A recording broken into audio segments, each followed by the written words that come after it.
Hi everyone, welcome back to Vital Healing. For those of you new to my channel, my name is Dr. Candida Schwartz. I am a naturopathic doctor as well as an intuitive healer. For today's video, we're going to talk about being an empath.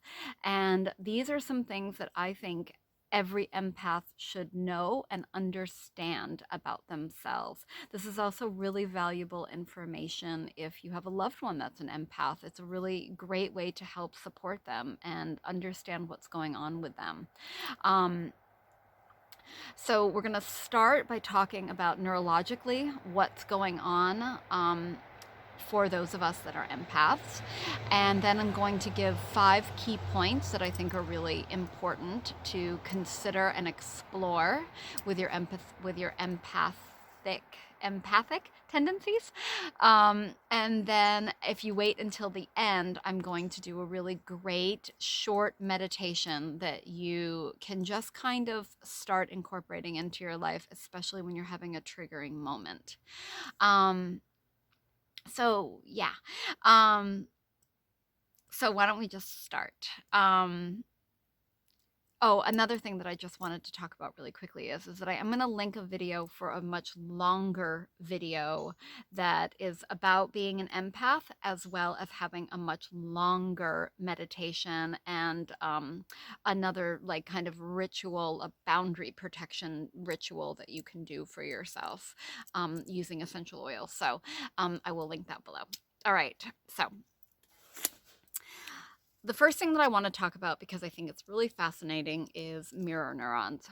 And mirror neurons are things that they're neurons, they're cells that are nerves, or the cells of nerves, and they are what allow us to feel compassion. And what's happening is that, so for instance, if I smile as a human being, you might be triggered to reflect that back, to see my smile and to absorb it. And then you'll want to trigger it, like you'll want to smile back, right? That's a really nice usage of these mirror neurons, right? And it allows us to feel empathy when we're talking to somebody. It allows us to have compassion with somebody. But the tricky thing about these neurons, these mirror neurons, is that for empaths, our mirror neurons are hyperactive. So that's why we kind of sponge other people's emotions, other people's stuff, quote unquote. Studies have also shown for narcissists, for people that are on the spectrum, specifically like autism, for sociopaths, for people that have a hard time feeling and having remorse and understanding what other people are going through, they actually have like their neurons, these mirror neurons, are actually underactive, like they have low activity. So it's really interesting to me. I just think it's really, yeah, I think it's really interesting. So we're going to do a video. So wait till the end. We're going to do a really quick video with that. Not video, a meditation, a short video utilizing those mirror neurons. So stay tuned for that. But these are the things that I think that every empath should consider. The first thing is that you can't fix anybody, and nobody can fix you, right? But as empaths, we kind of want to fix everybody, right? And not only is it hurting us, but it's also hurting the other person. And I don't mean that like blame, like you're a bad person, you're hurting somebody. I mean that like if you're doing an act of kindness or you're taking up somebody's like pain for them when you're talking to them, they no longer have that pain, for instance, to sort out within themselves. I always likened it to a carpenter. And a carpenter wanting to build a desk, right? And the carpenter is the other person, and the desk is them processing and sorting through their own emotions and finding their own healing through whatever's going on with them, that as empaths we're sponging up for them. I hope this makes sense. So the desk that they're making is their own healing. It's their own self-awareness. It's their own work with whatever experience or feeling that they're dealing with, right?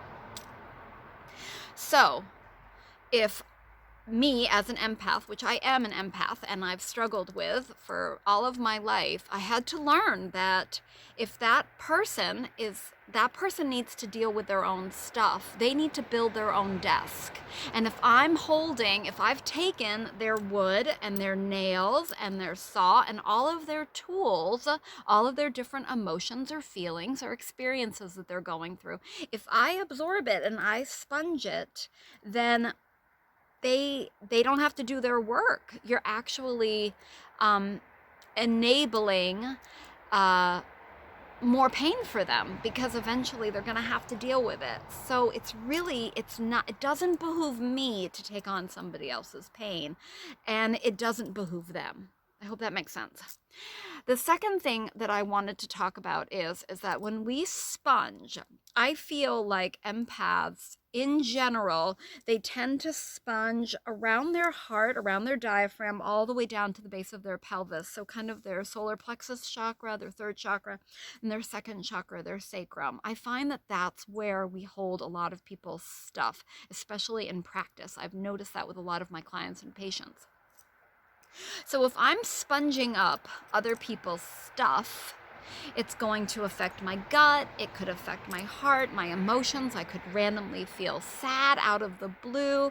My stomach can get kind of swollen. I find this a lot in my own life as well as in my practice. My hormones can get wonky. Our cycles can get really funky, especially when we're sponging up our lovers or our partners stuff. So if we're collecting all of this stuff in our torso, it's really hard for us to ground. It's really hard for us to tease out what's our own emotions and what are our own triggers and our own processing work that we're here to do, and what's other people's stuff. So it's like too much stuff in our bodies, in our beings, right? We're holding on to too much stuff from other people and other life events, right? This is especially triggering right now with the election and COVID. But even if you're watching this in 5 years from now, like, it's still going to be a trigger, right? You need to hear this, right? The third thing is that not only are we unable to process and let go and release and ground our own stuff, but we're not allowed to process other people's stuff. If I pick up somebody else's anger, it's just going to sit in my gut, right? It's just going to mess up my hormones. It's going to make me feel sad, and I'm not going to know how to deal with it because it's not mine to process. So again, these are things that we can really sort through, that are really important pieces to consider when we explore our empathic tendencies. The fourth thing that I wanted to talk about is feeling like a failure. I know as an empath, I really want to fix people. That's always been my struggle. I want to save the day. And it's left me collapsed in my bed with chronic illness, as well as striving more and harder and ultimately feeling like a failure because, again, I can't fix anybody. So, again, being an empath can be... Hold on. Okay. The last thing that I wanted to talk about is codependency, where you just give yourself completely away. You just give yourself completely away. You're being so kind and so nice and you're just giving yourself away to that other person. And all of that codependency starts to really wreak havoc on our personal relationships, on the whether the relationship needs to continue in some way, or it needs to change. That's up to you. But codependency is tricky, and again, it can really be damaging for our own personal holistic well-being, and it can really ruin relationships. So those are the 5 things that I wanted to talk about specifically. And then before I go into the meditation, this is just kind of like a little extra thing that I just really want to share with you. Being an empath is amazing. And in my opinion, being able to hold space for people that are in trauma, that are in their darkest moments, that are struggling with illness, that are just struggling. Me being able to stay in my empathic compassion and hold space for the person and really show them, I don't need to take on your things because I believe that you can deal with this yourself. I'm here to hold that space, to guide you, to support you using all of my tools. I feel like empaths are superheroes or heroines, whether you identify as a male or a female. I think that it's a really beautiful gift, and I'm 48 years old. It's taken me a long time to be able to say that because it often felt like a curse. So there it is. Those are the things that I wanted to talk about. Now, let's go into a really quick meditation. Go ahead and just kind of wiggle your feet and feel the earth below you. And just take some really nice, deep breaths. Let's go ahead and stimulate our parasympathetic or our calming nervous system. So if you're in a moment where you're really struggling, you might be feeling it physically. So let's go ahead and calm down the whole nervous system. What we're going to do is we're going to inhale for 3, hold it for 2, and exhale 5. And we're going to repeat that 3 times. Ready, set, go. Inhale 1, 2, 3, hold it. 2, 3, drop the jaw. Exhale. 2, 3, 4, 5. Start feeling yourself unwind. Any stuck part of your body, pay extra attention to it. Ready, set, go. Inhale 1, 2, 3, hold it. 2, 3, exhale, drop the jaw. 2, 3, 4, 5. Last time, make it count. Ready, set, go. Inhale 1, 2, 3, hold it. 2, 3, exhale. Drop the jaw. Make some noise if you need to. 2, 3, 4, 5, 6. Good. The point of that is to have the exhale be longer than the inhale. Notice your body already starting to shift. Notice yourself starting to take all of the information that we've already talked about and everything that you've already learned about being an empath and start remembering your own innate knowing. And let's just say hi to the cells of our body. And let's start noticing where those mirror neurons are. Now, essentially, they're in our brains. But let's not necessarily feel like we can that we're limited to our brains. Notice those mirror neurons in your brain, but also those in your heart. Maybe there are some in your throat. Maybe there are some in your gut, in your womb space, or your reproductive organs, your sacral chakra. And just be mindful. Notice the ones that look like they're really, really active, Or maybe they're just so blacked out and they're just like numb. They're like, I have overstimulated and I am maxed out and I can't breathe very well. I'm not digesting my food.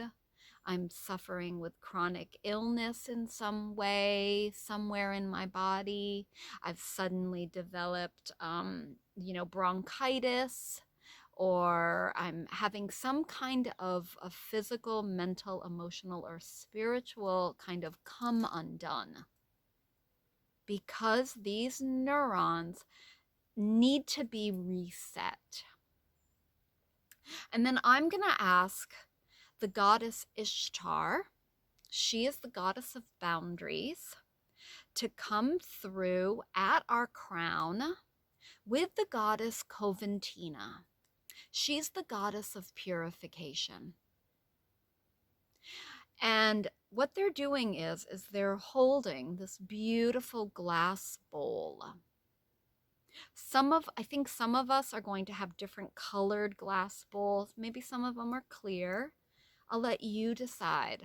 But in those bowls, there is beautiful water, holy water, blessed water, purified water.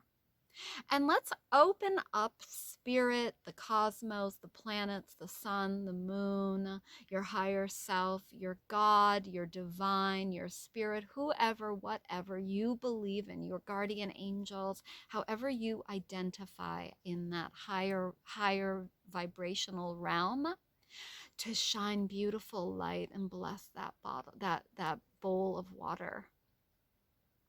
And let's ask Ishtar and Coventina to start taking that beautiful, blessed, high vibrational water and pour it down our crown.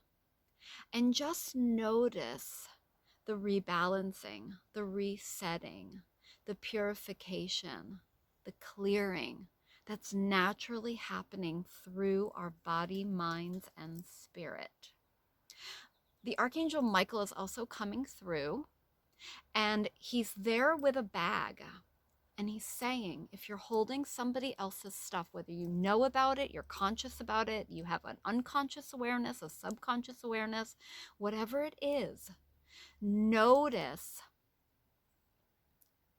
yourself releasing, purifying, cleansing these mirror neurons, allowing this mirror to kind of turn away from you and give back in that bag all of the stuff that you're carrying for others. And notice the intention you set of healthy boundaries, of high vibrational empathy and compassion for yourself, for other, and for the world and for the universe. Take some really nice integrating breaths with this. And as soon as it's clear, everything's clear, you might want to just kind of feel your feet on the earth, feel your tush on the earth. Notice that Michael's bag is filled up with what you needed to release today, and it is all good and blessed, high vibrational, well-intentioned for all. And let's thank Michael and Coventina and Ishtar for these next step boundaries and for this reset of how you operate in this world.